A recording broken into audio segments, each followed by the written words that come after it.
ఆయేషా మీరా case CBI court చేశారు. నేను టీవీలో పేపర్లో చూశాను. అయితే వాళ్ళ తల్లిదండ్రి కేసుకి న్యాయం చేయాలని చెప్పేసి జరగాలని చెప్పి ఫస్ట్ నుంచి వాళ్ళు పోరాడుతున్నారు. అయితే నేను జైల్లో ఉన్నప్పుడు కూడా వాళ్ళ తల్లిదండ్రి నేను కాదు అని చెప్పారు. కోర్టులో కూడా వాళ్ళు అదే విధంగా సాక్ష్యం చెప్పారు. అయితే అయినా కూడా నా మీద కేసు పెట్టేసి ఇది చేశారు. హైకోర్టు ఈ కేసులో నన్ను నిర్దోషిగా రిలీజ్ చేసింది.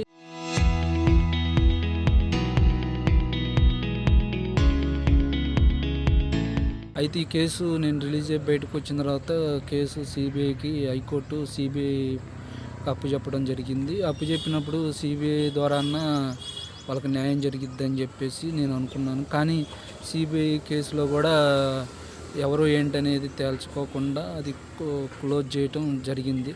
అయితే వాళ్ళ తల్లిదండ్రులు పోరాడుతున్నారు. ఆ పోరాటానికి కూడా వాళ్ళకి నిరుత్సాహమే మిగిలిందని చెప్పేసి నేను అనుకుంటున్నాను.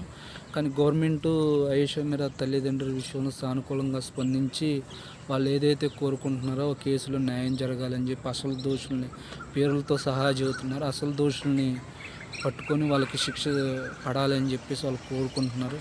అదేవిధంగా గవర్నమెంట్ కూడా వాళ్ళకి సానుకూలంగా స్పందించి ఈ కేసులో వాళ్ళకి న్యాయం చేయాలని చెప్పేసి నేను కోరుకుంటున్నాను. Local to global news at your fingertips. మీ చేతిలో ఒక ఆయుధం. Download Raw TV app. Media legend Ravi Prakash is back.